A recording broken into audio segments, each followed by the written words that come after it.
नेवासा शहरात व परिसरात दिवसेंदिवस चोऱ्या व इतर गुन्हेगारी मोठ्या प्रमाणात वाढत आहेत।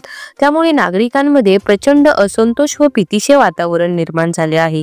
आज दिनांक 29 डिसेंबर 2024 रोजी दुपारच्या सुमारास शहरात एक बिना नंबर प्लेटची ब्लॅक फिल्म असलेली बोलेरो गाडी फिरत असल्याचे सामाजिक कार्यकर्ते संजय सुगधान यांना व त्यांच्या सोबत असलेल्या मित्रांना आढळून आले। सुगधान व त्यांच्या मित्रांनी त्या गाडीचा पाठलाग बस स्टँड परिसरापासून ते पाठशाळा परिसरापर्यंत केला।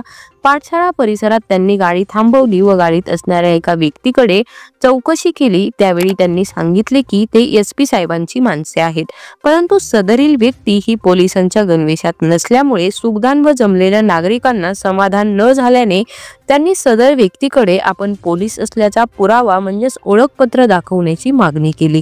यावर त्या व्यक्तीने संताप व्यक्त करत तुम्ही कोण, मला आयडी मागणारे असे म्हणत वाद घालण्यास सुरुवात केली।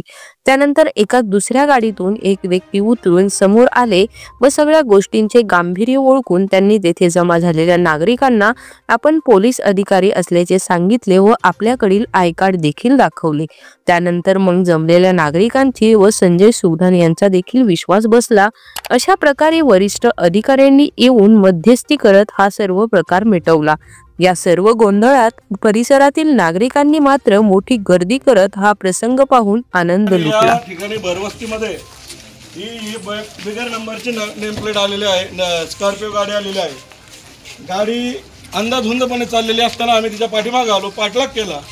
तिच्यातून काही इसम उतरले आणि त्या इसमांना आम्ही विचारलं असतं का तुम्ही कोण आहात। त्यावेळेस त्यांनी सांगितलं का आम्ही एसपी साहेबांचे लोक आहोत। आता आम्ही त्यांना रितसर आयडी कार्डची मागणी केली, आयडेंटिटी कार्डची मागणी केली असतं तेव्हा आम्हाला विचारतात का तुम्ही कोण। तर आम्ही त्यांना सांगितलं का आमच्या गावात चोऱ्या होत आहेत, दरोडे पडत आहेत, तर आम्हाला पुराव्यासाठी तुमचं आयडी कार्ड दाखवा। मी त्यांना विचारलं परंतु त्यांनी आर्यावीची भाषा केली, आयडी कार्ड दाखवलं नाही। त्यानंतर एक मिनिट माणूस पुढे